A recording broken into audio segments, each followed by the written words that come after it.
The detective slid a printed screenshot across the table. My face. My name. Posted in a group chat I'd never seen before. "Is this you?" he asked. I couldn't speak, because underneath my photo someone had written, "Easy target, has money, lives alone, doesn't ask questions." And the person who posted it? Marcus, the man I'd been feeding for 6 months. If stories about trust that destroys you hit different, subscribe to RKF Story Vault, because these lessons cost someone else everything so they don't have to cost you. Let me take you back. Because the version where I'm sitting across from a detective didn't start with a crime. It started with a sandwich. I met Marcus at the corner store near my apartment. It was late September. I was buying instant noodles and bread, the usual. He was standing outside, hands in his pockets, not asking anyone for anything. Just standing. But I noticed him because he looked tired. Not drunk tired or high tired, just worn down. The kind of tired that comes from carrying too much for too long. I didn't think much of it. Went inside, bought my stuff, but when I came out, he was still there. And I don't know why. Maybe because I'd been in a similar spot before. But I stopped. "You hungry?" He looked up. Surprised, like he'd forgotten people could see him. "I'm all right, man," he said quietly. But his eyes said otherwise. "I'm grabbing something to eat anyway," I lied. "You want a sandwich or something?" He hesitated, then nodded. "Yeah, thanks." I went back in, got him a sandwich, a drink, and a pack of crackers, handed it to him outside. "Appreciate it," he said, and that was it. I walked home, forgot about it by the next day. But the next week I saw him again. Same spot, same quiet presence. This time, I didn't hesitate. "You eat today?" He shook his head, so I bought him food again. It became a routine. Every few days I'd see him. Sometimes he'd be there, sometimes he wouldn't. But when he was, I'd grab him something. Nothing big. Sandwich, chips, soda. Maybe $5 or $6 each time. I wasn't rich. I was working a warehouse job that barely covered rent. But I'd been broke before. I'd been the guy hoping someone would notice. So I noticed him. After a month, we started talking. Not long conversations, just bits and pieces while he ate. He told me his name was Marcus, that he'd been staying at a shelter but it was full most nights, that he used to work in landscaping but got laid off, that he was trying to save up for a room somewhere. He never asked me for anything, never pushed, just accepted what I offered and said thank you. That's why I trusted him, because he didn't feel like he was running a game. He felt real. By November, I started giving him a little more. Not just food, sometimes $10 or $20 if I had it. "For the room you're saving for," I'd say. He'd look at the bills like they were fragile. "You sure, man?" "Yeah, I got you." And I meant it, because in my head, I was helping someone get back on their feet. I was being the person I wished had been there for me when I was sleeping on couches and skipping meals.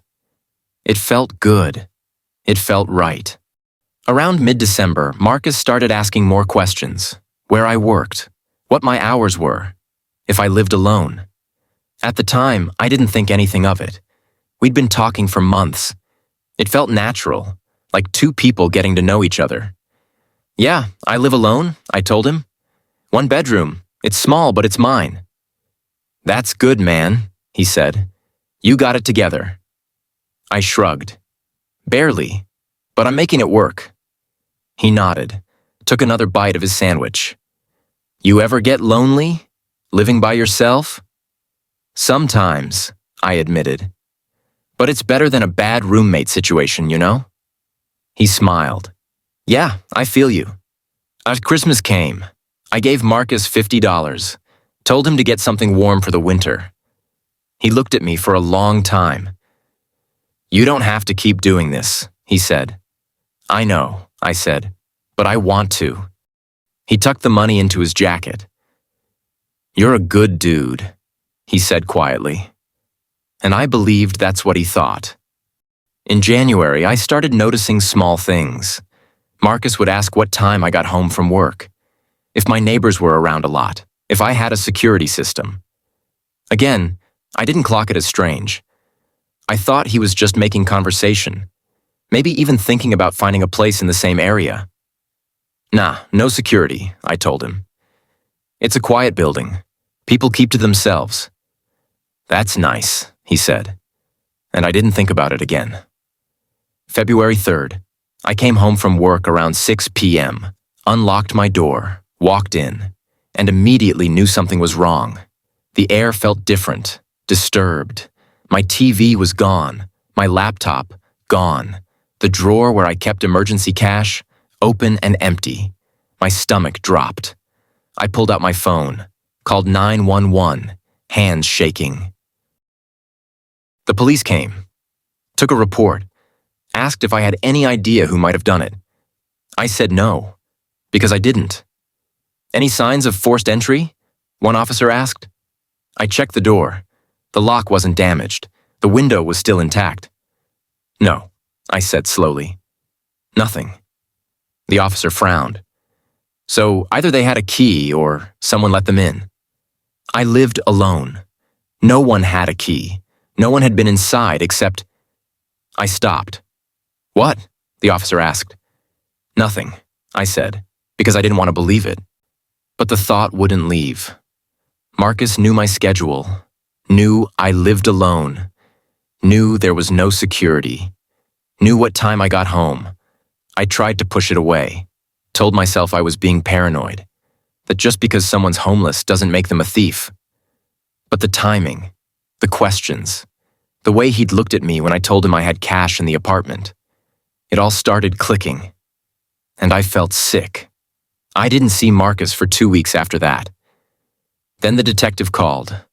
They'd arrested someone, found my stuff, needed me to come in. That's when I saw the screenshot. My face, my information, posted by Marcus in a group chat. Easy target, has money, lives alone, doesn't ask questions. He was part of a burglary crew. I got most of my stuff back, not the cash. Now when I pass the corner store and see someone standing outside, I keep walking. I don't stop. I don't ask if they're hungry. And I hate that Marcus took more than my things. He took the part of me that believed helping people was simple. I think about that screenshot sometimes. Easy target. That's what 6 months of sandwiches bought me. Sometimes, late at night, I go back to that first day. Me walking out of the store. Marcus standing there. Me stopping. And I wonder what would have happened if I'd just kept walking. Maybe I'd still trust people. Maybe I wouldn't be a label in a group chat. But I didn't keep walking. I stopped. I helped. And the man I fed for 6 months sold me in one day. If this story hit you, subscribe to RKF Story Vault. Real stories, real betrayals, real lessons. You don't want to miss what's next.